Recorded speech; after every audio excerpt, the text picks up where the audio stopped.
Hi, I'm Bernicia Boateng, and today you're here with me on Glam Glory. I've got the beautiful Adeyinka, who is the beautiful actress who plays Alesha in the show Richards. And today I glammed her up and we got into the conversation.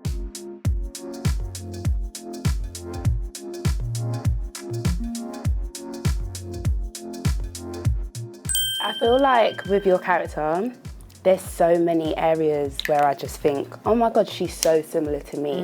In the sense that she's dyslexic. And I'm severely dyslexic, and I think being the underdog, I felt like that since I was in school. Like I was the child in school that would have like the helper teacher next to them. And like, oh, you've got to reread this bit. And it was so embarrassing. I was always really shy. I never felt like I was reaching my full potential. So it was so amazing that they used that part in your character. And I think there are so many people, even if they're not dyslexic, that can definitely relate to feeling like they weren't the best in the room or felt looked past. And I think that is just such a relatable, real aspect to a character, especially where you're born into the riches. You're born into this amazing, luxurious family that own this huge company and it's Black owned, and you would, from the outsiders looking in, until you mention that you're dyslexic, they would think she's just made it. So it was nice, it made you more real, and that's something I really loved about your character. Got a question for you now. Okay. So how does your character on Richards, how are you two in real life? You Adeyinka, you Alesha, how are you guys similar in real life? What I love about Alesha is that although she's the underdog, I think she's really developed and grown. And you know, what I'm not saying is that like I feel like I'm the underdog and my family didn't support me and all that sort of stuff. It's not that, but you know, I've really grown as a person. If I look at sort of like where I was a couple of years ago and the place that I was in, and you know, the woman that I am now, I feel so much more confident in myself. I sort of like have a better sense of who I am and my identity, and I feel like you see that journey with Alesha, and I feel like that's where we're very similar in terms of like our growth and development. Ultimately, she has the best interests of the family in the business. 100%. And I would like to think that I always also have like the best interest in like people and situations. And I feel like that's where we're also quite similar. I just need to say that I am so proud of you, just with what you've been able to achieve in your career and how you've gone about it, the way you acted in this show. I really see such a like bright future for you. I feel like you're going to be doing so much more. Oh, thank you so much. But I think me and the people would love to know, how did you navigate this industry? Like, how did you actually get here?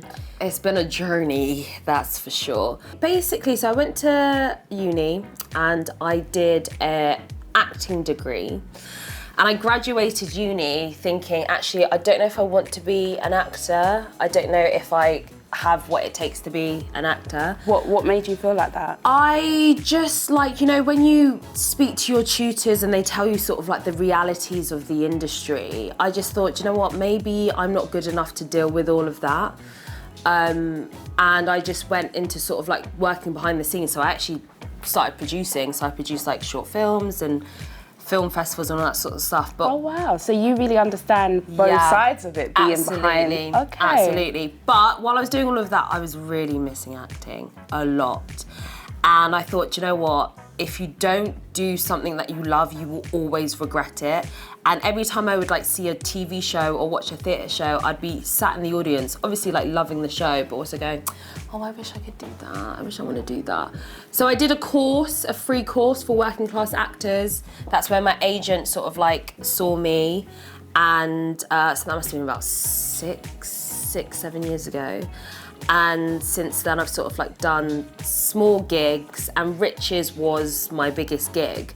It's crazy because hearing your journey of getting to where you are now in your career, it reminds me a lot of like things I went through in my career as well. I remember like wanting to be a makeup artist so badly, being at university and telling my mum like, why are you making me go here? I just want to work at MAC. And like she was thinking, is everything all right? Because you're just not even doing that job. Like, you're such a joker. You need to actually go and struggle in that library because you're going to uni. And I remember I got to a point where I just kind of lost ambition because I was doing something in uni which meant I had to read so much. Reading wasn't my strong point. It didn't make me feel confident. It didn't make me feel like I had the ability to do anything. So I remember after my first year, I really wanted to quit. And I didn't. And it was at my lowest point because in my first year of uni, I remember going to High Cross, which was like I went to uni in Leicester, and that was like the biggest mall there. And I remember going on the Mac counter, and there was this lady, Christmas time, she was trying on lipsticks, and I was like, that lipstick don't go on your skin, you know, you need to try this one. And then the lady behind me that was serving, she overheard, and then on the spot, she's like, we're looking for Christmas temps, and we think you'd be amazing, like you're already selling. Literally, that day I bagged my Christmas temp job. And then uni, it's like, my mum was not gonna not let me finish uni, so I knew I had to finish it. But now I had this job. After being a Christmas temp, they gave me a permanent role. Oh, wow. And that really was the kickstart to me being comfortable with makeup. I learned how to shade match. Like, I learned so much on that job, how to blend concealer, how to do eyeshadow, how to do a winged liner. I learned that all just from being at the right place at the right time. So it does have that same kind of like, when you least expect it, things just happen, because it was always meant for me to be in makeup and to do this job, you know? Exactly.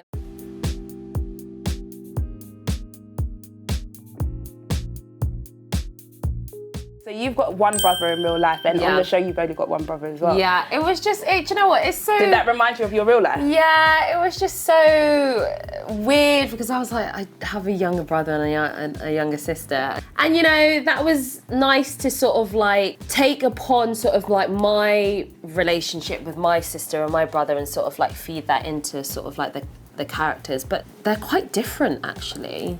Gus and Alesha have a really, really good relationship, which I have with both my brother and my sister, whereas like, you know, Wanda and Alesha at the start don't at all. Yeah. And I sort of like, that I struggled with, because I was like, well, I don't not have a good relationship with my siblings. So it was hard to tap into that. So it was hard to sort of like tap into that, because I was like, you know, I absolutely love my siblings. And it's not saying that Alesha doesn't love Wanda, she does, but I think she just finds her really irritating.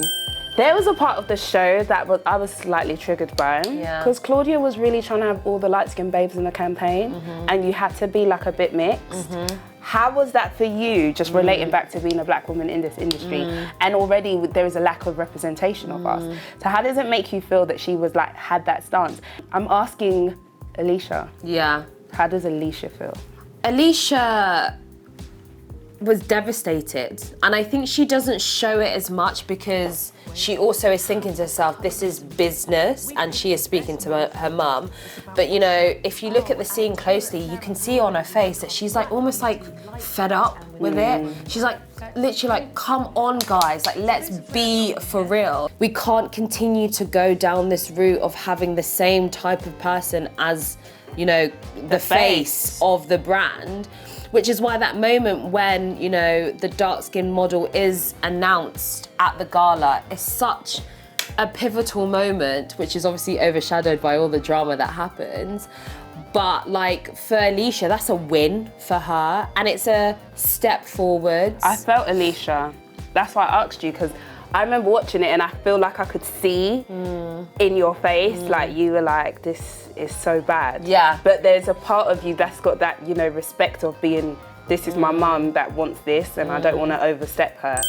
What was one of the most challenging scenes to shoot and act in the season? So, the first one that actually comes to mind is, it's a really short scene actually, is the scene where I'm in bed and I can't sleep and I see the programme from my father's funeral.